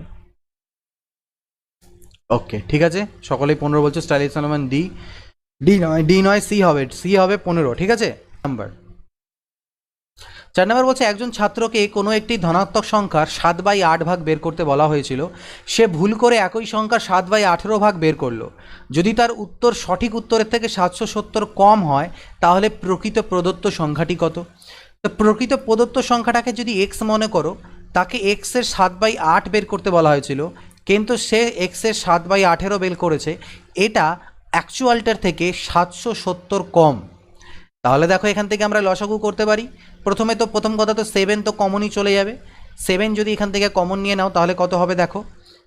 7xই কমন নিয়ে নিলাম, তাহলে 1/8 মাইনাস 1/18 ইজুকাল টু 770। 7 দিয়ে কাটা যাবে 110, তাহলে এটা এক্স থাকলো। 18 আর 8 লসাগু করলাম 72, 8 9 72, 18 4 72। আচ্ছা, তাহলে এটা আসছে কত? 5/72 ইজুকাল টু 110। 5 দিয়ে কাটলে 5 2 10, 5 2 10, অর্থাৎ এক্স ইজুকাল টু হচ্ছে 72 ইন্টু 22। তাহলে আমাদের যে অ্যাকচুয়াল সংখ্যাটা সেটা এক্স ছিল, ঠিক আছে। কি বলছে? প্রকৃত, তাহলে প্রকৃত প্রদত্ত সংখ্যাটি কত? তো একটা সংখ্যা যে ছিল, একটা ধনাত্মক সংখ্যা, তার 7/8 ভাগ বের করতে বলা হয়েছে। তো প্রকৃত প্রদত্ত সংখ্যাটা কত? এটা হচ্ছে প্রকৃত প্রদত্ত সংখ্যা। তাহলে 22 দুনা, এটা যদি 72 দিয়ে 144 আর থাকে 14, 158, 1584, বাট 1584 অপশানে কোথাও নেই, তাই এটা কোনোটিই নয় হবে। ঠিক আছে, হ্যাঁ 1584 সকলে যেটা অ্যান্সার করছো সেটাই হবে। এটা আছে রুট ওভার দিয়ে 1/√1 plus √2 plus 1/√2 plus √3 plus 1/√3 plus √4 plus dot dot dot dot dot dot dot dot up to plus এটার মান কি হবে? তো বেসিক্যালি এটা সার্জন ইন্ডিসেস বা করণী চ্যাপ্টারের বলতে পারো। একটা কনসেপ্ট হয়তো তোমরা জানো কি জানো না, এটা যদি থাকে, এটা ইজ ইকুয়াল টু আমি √a মাইনাস √b লিখতে পারবো যদি আমার a মাইনাস b এর মান 1 হয়। আমি 1/√a প্লাস √b কে আমি √a মাইনাস √b, বা বলতে পারো 1/√a মাইনাস √b কে আমি √a প্লাস √b লিখতে পারবো যদি আমার a মাইনাস b 1 হয়। তো এটা যদি মনে রাখো তাহলে আর এখানে তোমাদের বেশি সময় নষ্ট করতে হবে না। আমি এখানে ডিরেক্টলি যেটা কাজ করতে পারবো সেটা হয়ে যাবে কি, আমি 1/1 প্লাস √2 জায়গায় আমি এটা √2 প্লাস 1ও বলতে পারি। এখানে আমি এটাকে লিখতে পারবো √2 মাইনাস √1, তারপরটাকে লিখতে পারবো √3 মাইনাস √2, তারপরটাকে লিখতে পারবো √4 মাইনাস √3। এইভাবে করে চলতে চলতে আলটিমেটলি লিখতে পারবো √121 মাইনাস √120। তো দেখো এখানে √2 এর সাথে কাটা যাবে, √3 কাটা যাবে, এরকম করে সব কাটা চলে যাবে, √120টাও কাটা যাবে, কারণ এর আগের যে সংখ্যাটা সেটা নিশ্চয়ই এরকম ছিল √119 প্লাস 120। তার মানে 120টা মাইনাসে আসবে, এটা কাটা চলে যাবে, প্লাসে আসবে, এর সাথে কাটা চলে যাবে। তার মানে আলটিমেটলি আমার √-1 আর √121 পড়ে থাকলো। √-1 মানে হচ্ছে 1, মানে -1, আর 121-এর বর্গমূল 11 হয়, 11 থেকে 1 গেলে হচ্ছে 10। ভেরি গুড, সকলেই করেছো। তো এটা একটা ইম্পর্টেন্ট কোশ্চেন, কিন্তু এই টাইপের আসলেও আসতে পারে। তো একটু বড় বড় কোশ্চেন আছে আজকের, কারণ তোমরা অনেকেই বলতে যে স্যার লেভেল ইনক্রিজ করুন। তো প্রিভিয়াস ইয়ার আমরা অনেক করে নিয়েছি, এবার আমি একটু আলাদা লেভেলে একটু জাস্ট স্লাইট মডিফিকেশন করেছি। খুব হাইফাই লেভেল করে কোনো লাভ নেই, কারণ যেরকম পরীক্ষা সেই হিসাবে। সিজিএল এর মেইনস হলে পরে আমরা আরও বেশি করতাম, বাট এটা তো রেলওয়ে পরীক্ষা দিচ্ছি, তাও CBT 1 এর জন্য এবং গ্রুপ ডি এর জন্যে, তো সেই জন্য অত হাইফাই গিয়ে আমাদের লাভ নেই। ঠিক আছে, CBT 2 যখন হবে তখন আবার তোমাদেরকে হাইফাই করাবো কিছু। দেখো 6 নাম্বার বলছে 11 জনের একটি ক্রিকেট দলের অধিনায়কের বয়স হচ্ছে 26 বছর আর উইকেট কিপার তার চেয়ে 3 বছরের বড়। যদি এই দুজনের বয়স বাদ দেওয়া হয় তবে বাকি খেলোয়াড়দের গড় বয়স সমস্ত দলের গড় বয়সের চেয়ে 1 বছর কম হবে। তাহলে দলের গড় বয়স কত? দলের গড় বয়স কত?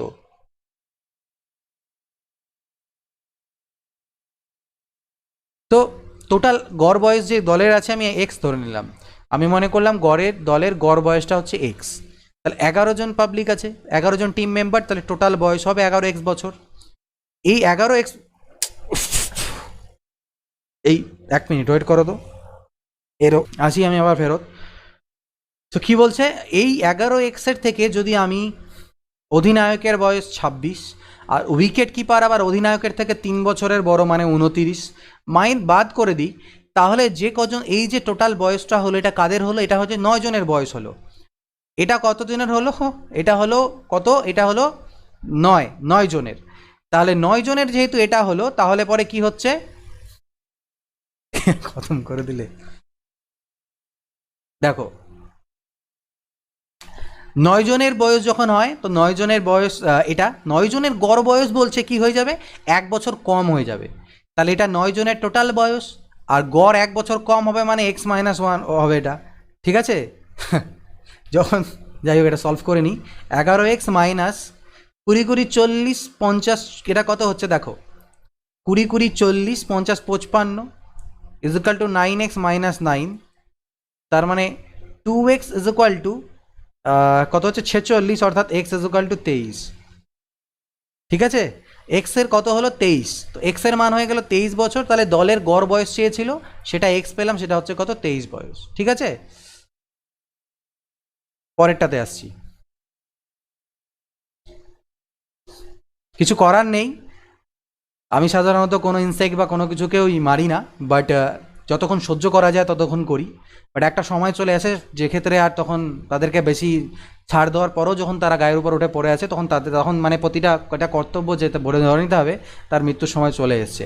এটা আমাদের নিজের লাইফেও ক্ষেত্রেও তাই। যতক্ষণ দেখবে কেউ তোমাকে ডিস্টার্ব করছে লাইফে, ইগনোর যতক্ষণ করতে পারো করো। মানে কি যে কোনো ক্ষেত্রে ডিস্টার্ব, তো মানে মেরে ফেলবে বলছি না, মানে বলছি কেউ যতক্ষণ তোমাকে কোনো কিছুতে মানে ইগনোর মানে তোমাকে ডিস্টার্ব করছে কোনো কিছুতে, যতক্ষণ ইগনোর করা যায় করো।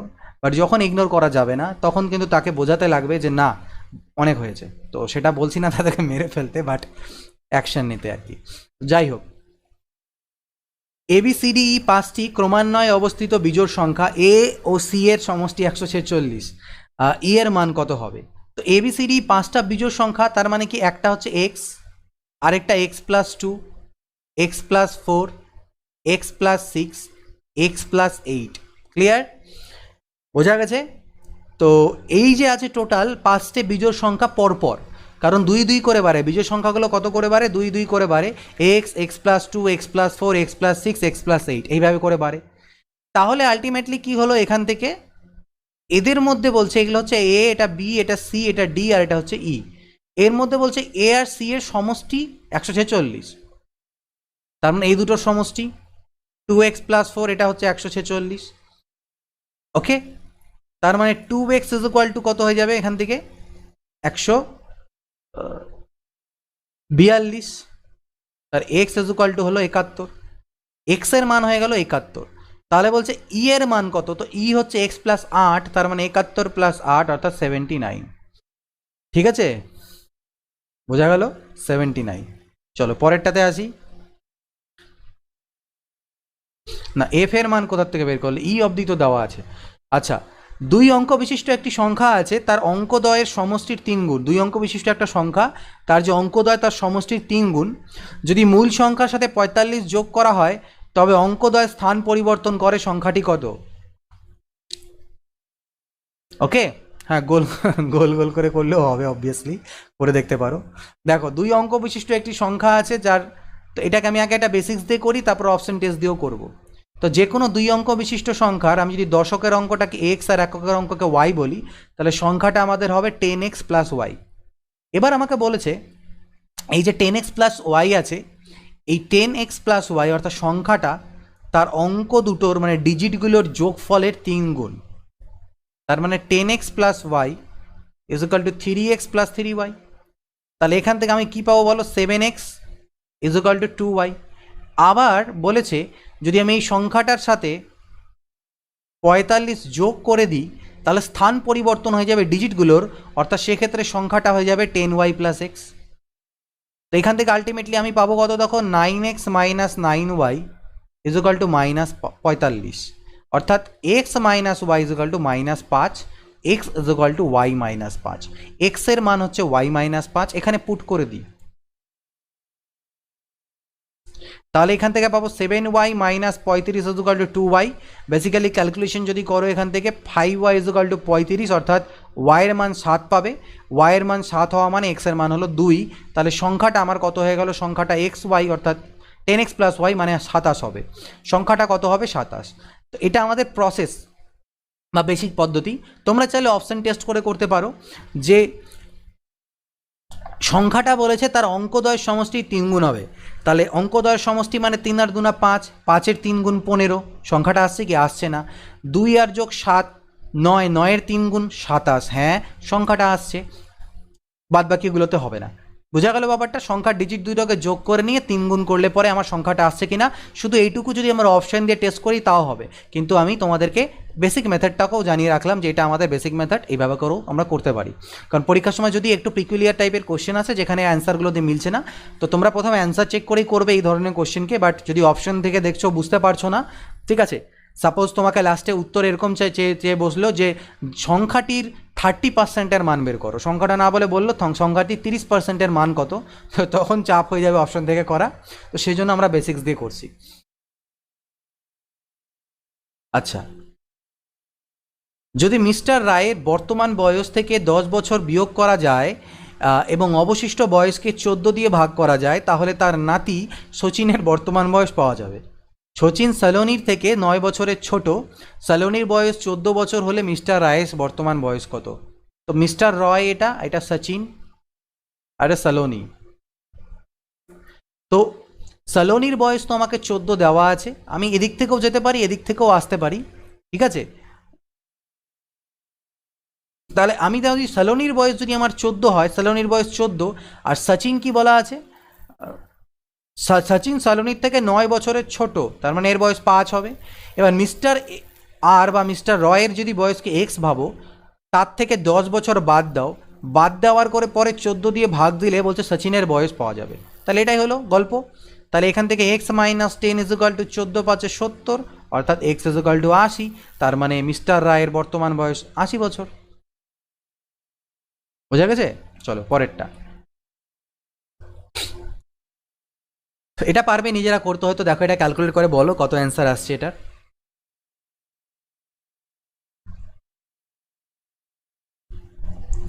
এটাকে দুভাবে করব আমরা আমরা এমনি বেসিক মেথড দিয়ে করব, আবার আমরা মানে অপশন টেস্ট দিয়েও করব। তো প্রথমে এমনি বেসিক মেথড।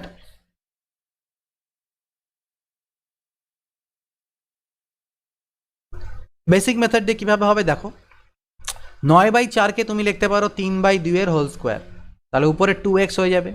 আচ্ছা, 8/27কে আমি লিখতে পারি 2/3 হোল কিউব, তার মানে 3x মাইনাস 3 হয়ে যাবে। 3/2 এর পাওয়ারে 2x আছে, এটাকে পাল্টি খাইয়ে যদি আমি 2/3 করে দিই, তাহলে পাওয়ারের 2x এর জায়গায় মাইনাস 2x হয়ে যাবে। এগুলো সব সূচকের নিয়ম। তো এবার যেহেতু এই দুটো একই জিনিস আছে, আর তাহলে গুণ হচ্ছে, গুণ হলে পাওয়ারগুলো যোগ হয় আমরা জানি, অর্থাৎ -2x প্লাস 3x মাইনাস 3 হবে। আর এদিকে তো টু পাওয়ারে কিছু নেই, মানে 1 আছে, তো দুপাশ থেকে এগুলো আমাদের কাটা চলে যাবে। আমি এখানে 3x থেকে 2x বাদ দিয়ে কত পাচ্ছি? x পাচ্ছি। x মাইনাস 3 ইজুকাল টু আমি পাবো 1। x মাইনাস 3 1 হলে x এর মান পাচ্ছি 4। তো এটা গেল অ্যান্সার। যদি চাও যে স্যার আমরা অপশন দিয়ে করি, তাহলে এখানে ভ্যালু পুট করে করে দেখতে পারো, ব্যাস কিছুই নয়। এখানে মনে করো 4 পুট করতে, তাহলে 9 পাওয়ারে 4 করলে কত হয়? 9 স্কোয়ার 81 হয়, তাহলে 4 মানে দুটো 81, আর 4 পাওয়ারে 4 মানে কত? 16 × 16 করে দিই, 256 আর কি। এখানে যদি 4 করতাম তাহলে 8 কিউব হয়ে যেত 512, আর এখানে 27 কিউব মানে হচ্ছে 27 3 বার গুণ আর কি। তো এরকম হতো গল্পটা, কাটাকাটি করতাম আমরা।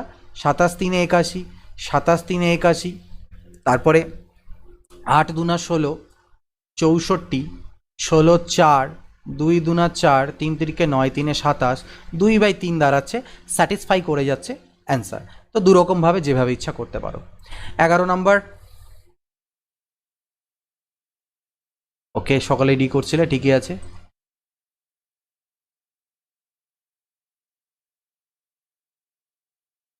দেখো, এক ব্যক্তি 2550 টাকা ধার করলেন এই মর্মে যে তিনি 4% বার্ষিক চক্রবৃদ্ধি সুদের হারে 2 বছরের শেষে দুটি সমান বার্ষিক কিস্তিতে মানে ইনস্টলমেন্টে ধার শোধ করবেন। প্রতি ইনস্টলমেন্টের মান কত?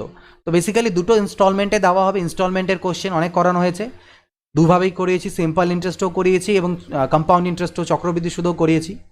ইনস্টলমেন্ট, দুটো ইনস্টলমেন্ট দেওয়া হবে, 4% রেট, প্রতিটা ইনস্টলমেন্টের মান কত হবে? ডিজিটগুলো বুঝতে পারছো না? বড় বড় করে লিখছি, 720p দেখার চেষ্টা করো।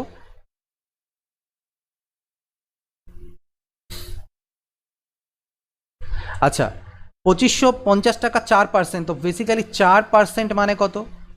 1/25। 4% মানে 1/25। ইনস্টলমেন্টের কোশ্চেন আমি কি বলেছিলাম, তোমরা কি করবে? দুবার এরকম লিখবে, 25 25 প্লাস 1 26, 25 আর 1 26, অর্থাৎ 25 × 26 এরকম লিখবে। তারপরের বার কী করবে, যেহেতু 2 বছর বলেছে, 25-এর স্কোয়ার করে দেবে 625, আর 26-এর স্কোয়ার করবে 676। এবার এগুলো হচ্ছে ইনস্টলমেন্টের মান, আর এগুলো হচ্ছে ক্যাপিটাল বা মানে ধার করেছিল যে টাকাটা। তো এবার গল্পটা হচ্ছে আমাদের এই দুটো ইনস্টলমেন্টকে সমান করতে হবে, তাই এটাকে আমি 26 দিয়ে গুণ করব। হলো, আলটিমেটলি এটা আমার কত হয়ে গেল? 650। তাহলে টোটাল ক্যাপিটাল কত হয়ে গেল? 600 600 1275। টোটাল সে 1275 ধার নিয়েছিল, যেটা দুটো ইনস্টলমেন্টের মাধ্যমে সে মেটাবে। এক একটা ইনস্টলমেন্ট হচ্ছে 676 ইউনিটের। 1275 ইউনিট মানে বলা ছিল 2550 টাকা। 1275 ইউনিট মানে যদি 2550 হয়, তাহলে 676 ইউনিট মানে কত? একটা ইনস্টলমেন্টের মান বেরোবে। এটা দিয়ে তো 2 কাটা যায়, 1352। কত আসছে? 1352 টাকা। গুণটা কেন করলাম না? কারণ 2 6 12, ইউনিট ডিজিট 2 আসছে, একটাতে ইউনিট ডিজিট 2 আছে, তাই এটা আমাদের অ্যান্সার। বাট গুণটা করো, 676 × 2 1352 টাকা হবে। ক্লিয়ার? Very good. চলো পরেরটা, 12 নাম্বার। এটা কোথাকার কোন বিএড এন্ট্রান্সের টেস্ট আমি জানি না, বাট বিএডে এসেছিলো কোনোবার। বিএডের আবার এন্ট্রান্স টেস্টও হয়, জানা ছিল না। ওকে,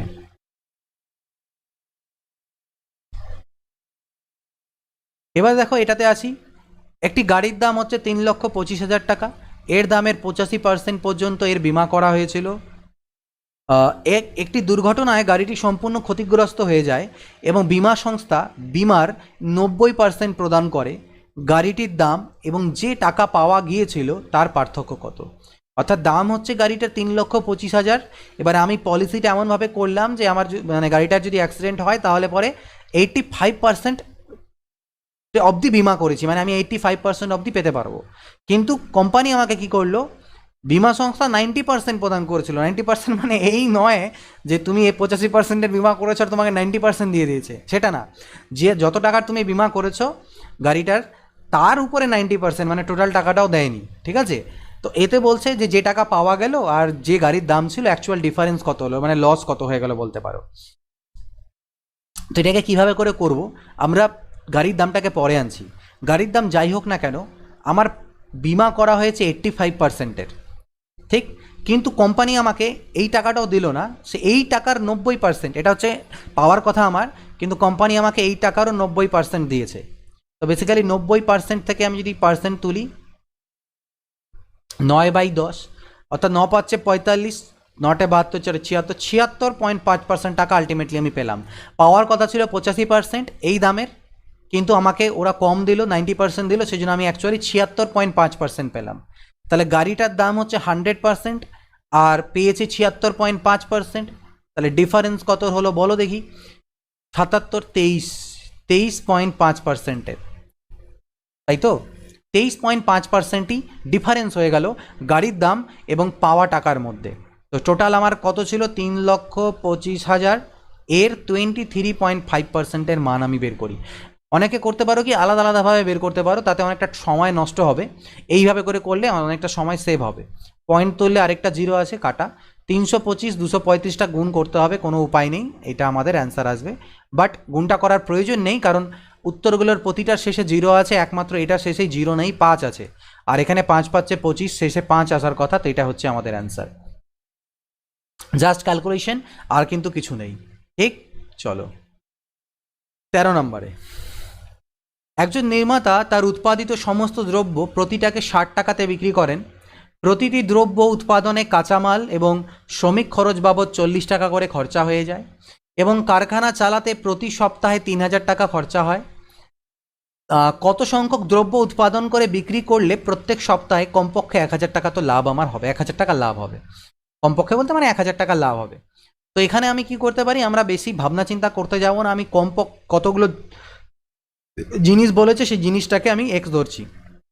এক্সটা দ্রব্য আমি উৎপাদন করবো, এক্সটি দ্রব্য। তাহলে এক্সটি দ্রব্য যদি উৎপাদন করো, তোমার এক্সটি দ্রব্য উৎপাদন করতে খরচা কত পড়বে?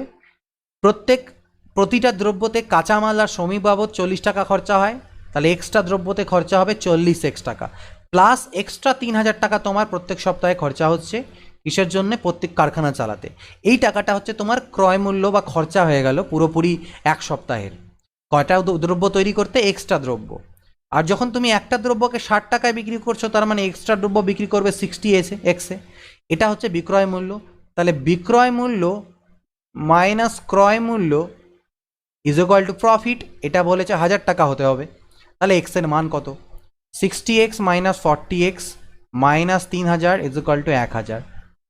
তার মানে 20x = 4,000, অর্থাৎ x = 200। তাহলে কটা দ্রব্য উৎপাদন করব আমি? 200টা। ক্লিয়ার? চলো চলো পরবর্তী কোশ্চেন 14 নাম্বার। সুমন বিশ্বাস বলছে ইউনিট ডিজিট দেখলেই হবে। হ্যাঁ অবশ্যই হবে, ইউনিট ডিজিট দিয়েই হবে। দেখো, একটি জিনিসের ধার্য মূল্য 900 টাকা স্থির করা হলো এবং পরপর 8%-এ দুটি ছাড় দেওয়া হলো। যদি বিক্রেতা 16%-এর একটা ডিরেক্ট ছাড় দেয়, তাহলে তাতে লাভ থাকবে না লস হবে? মানে একটা জিনিসের দাম আছে এমআরপি 900 টাকা, সে পরপর দুবার 8% ছাড় দিলে দেওয়ার তুলনায় যদি সে একেবারে 16%-এর ছাড় দেয়, তাহলে এতে ওর লাভ হবে, দোকানদারের লাভ হবে না দোকানদারের লস হবে? মানে ছাড়টা বেশি হয়ে যাবে না ছাড় কম হবে? করো এটা, তারপর আমি বলছি। এটা এসএসসিতে আসা কোশ্চেন 2007-এ। 14 বি বলছো সাদ্দাম মল্লিক।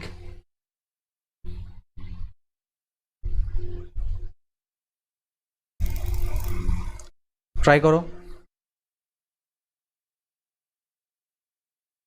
সৌমিতা বি,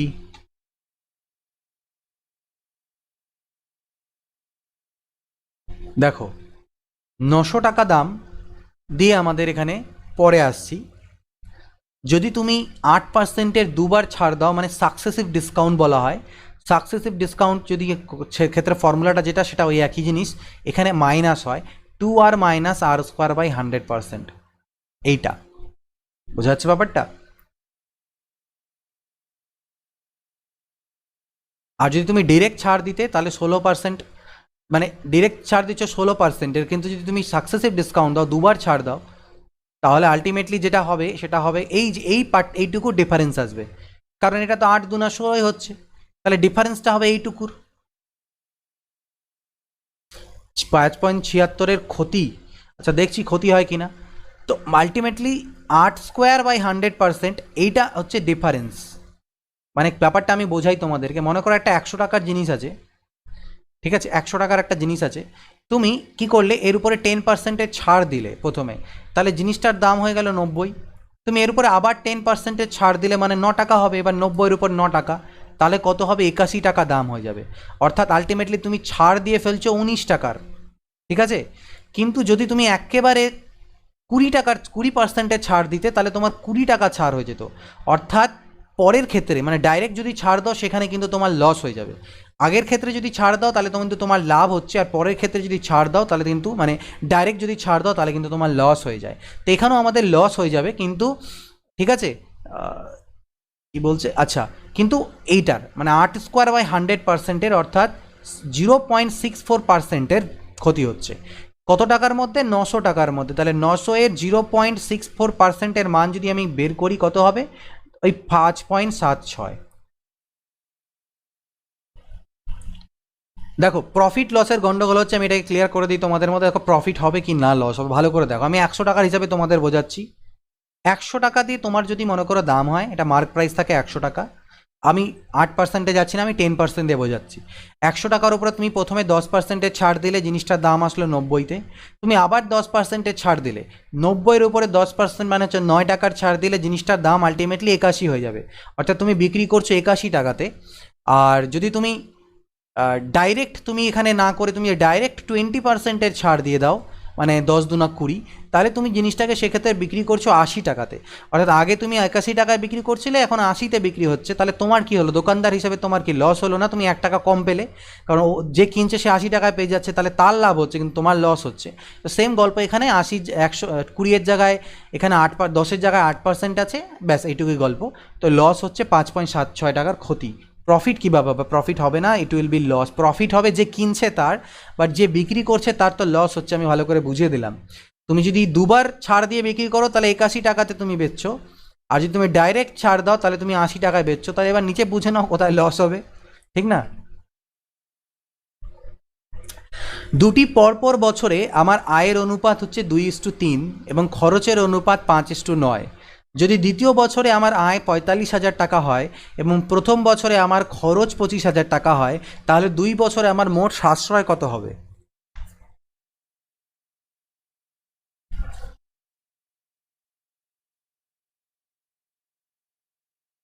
তাহলে এখানটা আমি কিভাবে করে করি, ইনকাম আর এক্সপেন্ডিচার। তো প্রথম বছরে প্রথম আর দ্বিতীয় বছরের আয়ের অনুপাত 2:3, ফার্স্ট ইয়ার আর সেকেন্ড ইয়ার বলেছে। আর খরচের অনুপাতটা হচ্ছে 5:9।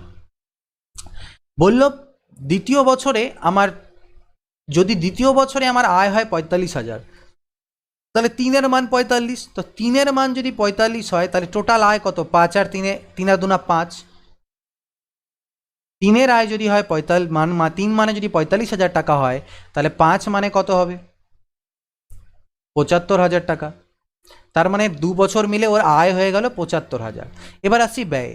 বলছে প্রথম বছরে আমার খরচ হয় 25,000। প্রথম বছরে খরচ 25 মানে কি, 5 মানে 25।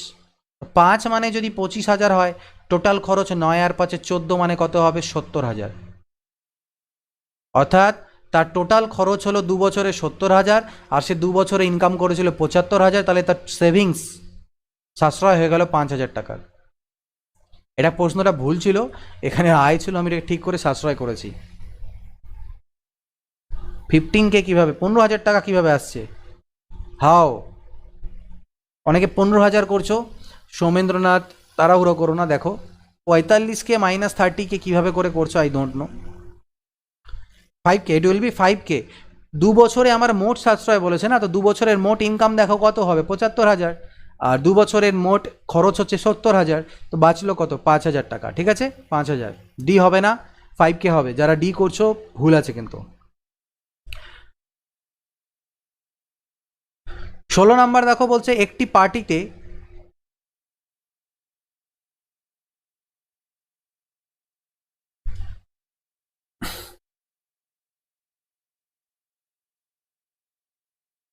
ঠিকই আছে, 5,000। একটি পার্টিতে মহিলা আর পুরুষের সংখ্যার অনুপাত 3:2। যদি আরও 20 জন পুরুষ সেই পার্টিতে যোগ দেয় তাহলে ওই অনুপাতটা উল্টে যাবে। অর্থাৎ আগে মহিলা আর পুরুষ তাদের অনুপাত ছিল 3:2, এখন অনুপাতটা হয়ে গেল 2:3, উল্টে গেল। কেন উল্টে গেল? কারণ কিছু 20 জন পুরুষ পার্টিতে আরও যোগ দিয়েছে, 20 জন পুরুষ পার্টিতে আরও যোগ দিয়েছে। তো পুরুষ যোগ দিয়েছে, মহিলা তো যোগ দেয়নি, তাহলে মহিলার সংখ্যাটা বদলাবো না, আমরা সেম রাখার জন্যে এই অনুপাতটাকে 2 দিয়ে গুণ করে দিই। 2 3 6, 2 2 4, 3 2 6, 3 3 9। তাহলে পুরুষের সংখ্যাটা সেম, মহিলার সংখ্যাটা সেম থাকলো। পুরুষ 5 ইউনিট বেড়ে গেল, 4 থেকে 9। তাহলে আমি বলতে পারি 5 ইউনিট মানে হচ্ছে 20 জন, 1 ইউনিট মানে 4 জন। তো 1 ইউনিট যদি 4 জন হয়, বলছে কতজন মহিলা পার্টিতে ছিল, 6 ইউনিট, তার মানে 6 4 24 জন মহিলা পার্টিতে ছিলেন। ক্লিয়ার? 24 জনের, ইজি ছিল। 17 নম্বরে আসি, এটা পারবে করতে। দেখো এসএসসির কোশ্চেন, 5 জন লোক দৈনিক 7 ঘন্টা করে 8 দিনে একটি ভর্তির লিস্ট তৈরি করতে পারেন। যদি 4 দিনে কাজটা শেষ করতে আরও 2 জন লোককে তাদের সঙ্গে যোগ দেয়, তাহলে তাদের দৈনিক কত ঘন্টা করে কাজ করতে হবে? তো বেসিক্যালি এটা M1 D1 M1 D1 by W1,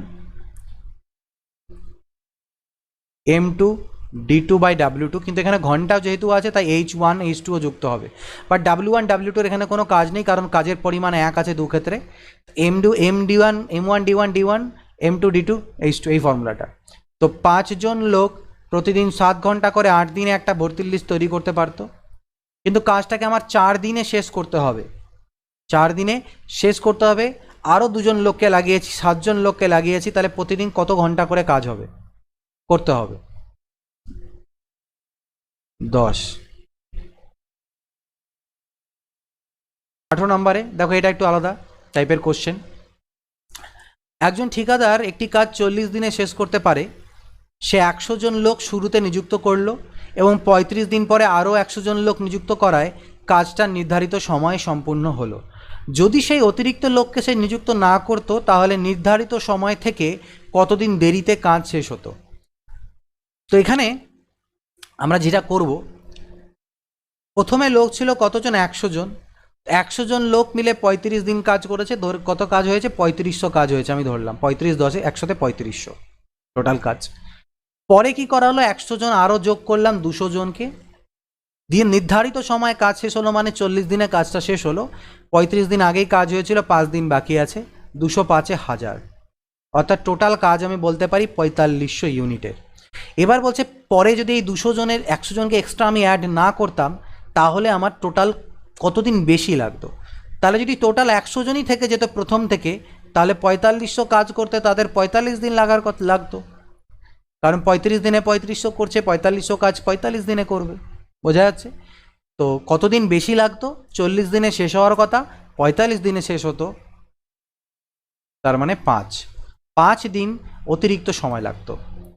প্রতাপ সরকার, দাদা আমার অ্যান্সার দেখছো না? কোঅর্ডিনেট জিওমেট্রি ক্লাস বেসিক লেভেলের, ঠিক আছে দেখছি, চেষ্টা করে দেখি। আচ্ছা 19 নাম্বার, একজন ব্যবসায়ীর কাছে 1000 কেজি চিনি রয়েছে, যার কিছু অংশ 8% লাভে আর বাকি 18% লাভে বিক্রি করলেন। তিনি মোটের উপরে 14% লাভ করলেন। 18% লাভে বিক্রিত অংশের পরিমাণ কত? এটা কিভাবে করে করবে করো, তারপরে আমি করাচ্ছি, অ্যান্সার করুক 1-2 জন। অবভিয়াসলি অ্যালিগেশন আমরা এখানে ইউজ করব সব থেকে বেস্ট ওয়ে। কিছুটা 8% লাভে, কিছুটা 18% লাভে বিক্রি করেছে, মোটের ওপর লাভ 14%-এর। 14 থেকে 8 বাদ দিলে 6, 18 থেকে 14 বাদ দিলে 4, 2:3।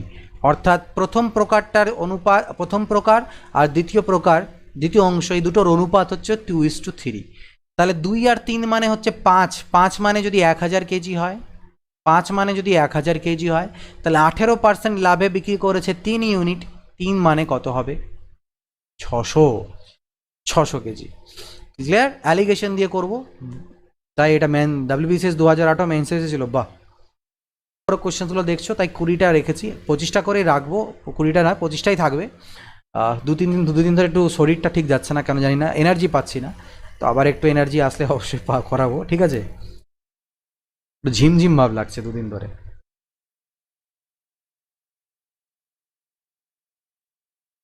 একটা জিনিস তোমরা হয়তো দেখেছো কিনা, এসএসসির সিজিএল এর যে আমাদের যে সিপিটি টাইপিং টেস্ট, তার 100 মিটার দূর থেকে একটি চোরকে ধাওয়া শুরু করলো।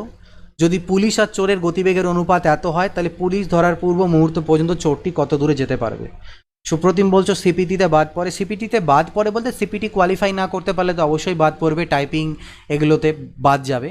তবে বাদ যাবে বলতে কিছু পার্টিকুলার পোস্ট আছে 5 থেকে 6টা, সেই পোস্টগুলোর জন্য শুধুমাত্র সিপিটিটা বা টাইপিং টেস্টগুলো লাগে, বাদবাকি পোস্টগুলোর জন্য কিছু লাগে না। অর্থাৎ বাদবাকি পোস্টগুলোর জন্য এই রেজাল্টের উপর টোটাল 33টা পোস্ট আছে, তার মধ্যে 6 থেকে 7টা পোস্টের জন্য সিপিটি লাগে, আর 2টো post tax assistant CBIC, tax assistant CBDT, 2টো পোস্ট এর জন্য টাইপিং টেস্ট লাগে। বাদবাকি যেগুলো পোস্ট আছে সেগুলোর জন্য কোনো কিছু লাগে না, শুধু ডকুমেন্ট ভেরিফিকেশনই আছে পরের স্টেপ। বোঝা গেল? অর্থাৎ কেউ যদি সিপিটি বা টাইপিং টেস্ট কোয়ালিফাই না করতে পারে, তাহলে সে ওই পোস্টগুলোর জন্য শুধুমাত্র এলিজিবল হবে না, বাদবাকি পোস্টগুলোর জন্য সে এলিজিবল হবে। সেগুলোর কাট অফ যদি সে পার করতে পারে, তাহলে তার জব হবে সেগুলোতে। ঠিক আছে, এটাই হচ্ছে ব্যাপার। তো আর বাদ তো অনেকেই যাবে, 32,000 জনকে দেখেছে, নিবে তো 10-11,000 জনকে, তো বাদ তো অনেকেই যাবে, সেটা স্বাভাবিক। তবে যাদের মার্কস উপরের দিকে আছে, যাদের লিস্ট 3তে নাম আছে, তাদের মোস্ট পসিবলি চান্স আছে সকলের না হলো 99%, 99% হয়ে যাওয়ার। এনটিপিসি ছেড়ে দেবো না, দেখো। আচ্ছা, এটা গল্পটা কি 100 মিটার দূর থেকে দেখা শুরু করলো। তো এই চোর পুলিশ আমি অনেকবার করিয়েছি, এটা পুলিশ আর এটা হচ্ছে চোর। তো চোরটা অলরেডি 100 মিটার দূরে ছিল, যখন পুলিশও দৌড়তে শুরু করলো, চোরও দৌড়চ্ছে। তো পুলিশটা একসময় চোরটাকে ধরে ফেলে। কেন ধরে ফেলে? কারণ পুলিশের স্পিড চোরের থেকে বেশি, কারণ পুলিশের স্পিড 5, চোরের স্পিড 4। তো আমি যদি পুলিশের স্পিডকে 5x আর চোরের স্পিডকে 4x বলি, তাহলে যে টাইমটা লাগবে ওকে ধরতে সেটা হচ্ছে কি, কারণ পুলিশটাকে শুধুমাত্র 100 মিটারই কভার করতে হবে, তার বেশি না। যে গ্যাপটা অলরেডি হয়ে আছে সেটা কভার করতে হয়। তো 100 মিটার কভার যদি করতে হয়, তাহলে ডিস্টেন্স বাই স্পিড মানে কি হয়ে যাবে, স্পিডটা মাইনাস হয়, একই দিকে দৌড়ালে গতিবেগগুলো মাইনাস হয়, অর্থাৎ 100/x এতটা সময় লাগবে। আর বলছে এই টাইমের মধ্যে চোরটা কত দূর দৌড়তে পারবে। তাহলে চোরটা কত দূর দৌড়বে কীভাবে বের করবো? Distance is equal to time into speed. তো চোরের স্পিড তো 4x, তার মানে 400 মিটার। তাহলে যতক্ষণে পুলিশটা ওকে ধরবে, চোরটা আরও 400 মিটার এদিকে চলে যাবে। চোরটা 400 যাবে আর পুলিশটা টোটাল 500 যাবে। তো এই হলো গল্প। এমনিও দেখে করতে পারতে, 5-4 আছে, 4 থেকে 400 করা যেত। তো আজকে এই 20টা কোশ্চেনই ছিল, ঠিক আছে। ও না, সরি, আরেকটা কোশ্চেন আছে, একটা বেশি আছে, বোনাস কোশ্চেন বলতে পারো তোমাদের জন্য একটা। 21 নম্বর একটা কোশ্চেন আছে, দেখো, এটাও করে নাও।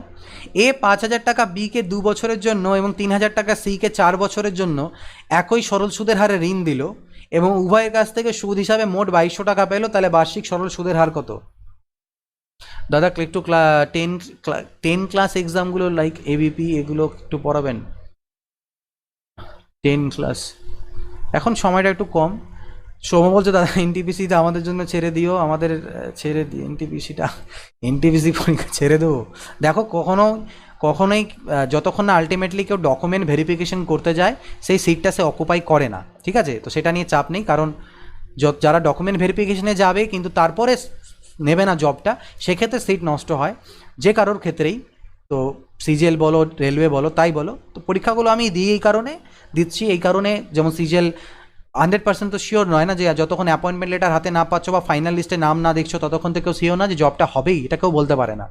হ্যাঁ, মার্কস যেটা আছে, পসিবিলিটি আছে যে কোনো না কোনো একটা পোস্ট পাইলে পেতে পারি, বাট যখনই এই সিজিএল 2018 যদি ফাইনাল রেজাল্ট ডিক্লেয়ার হয়ে যাবে যেদিন, তখন যদি মনে হয় আমি আমার ডিজায়ার্ড পোস্ট পেয়ে গিয়েছি, ঠিক আছে, তো সেক্ষেত্রে 2019-এ যাবো না, এনটিপিসির অবভিয়াসলি ডকুমেন্ট ভেরিফিকেশনে যাবো না, এটা স্বাভাবিক কথা। বাট যদি না হয়, কে বলতে পারে? নো ওয়ান ক্যান সে, कल किसने देखा। तो এই হচ্ছে ব্যাপার। উপর ভিডিও দেওয়া আছে, দেখে নেবে। 5,000 টাকা ছিল, 5,000 টাকার উপর 2 বছরের জন্য রেটকে আমি আর ধরে নিই, তাহলে 2R%, এত টাকার সুদ হবে। আর সিকে দিয়েছিল 3,000 টাকা, 4 বছরের জন্য 4R%। এই টোটাল টাকাটা হচ্ছে 2200। পার্সেন্ট তুললে 100 আসবে, 0000 কাটা, 0000 কাটা 100R, আর এদিকতে হচ্ছে 120R, 2200, 220R 2200, R is equal to 10।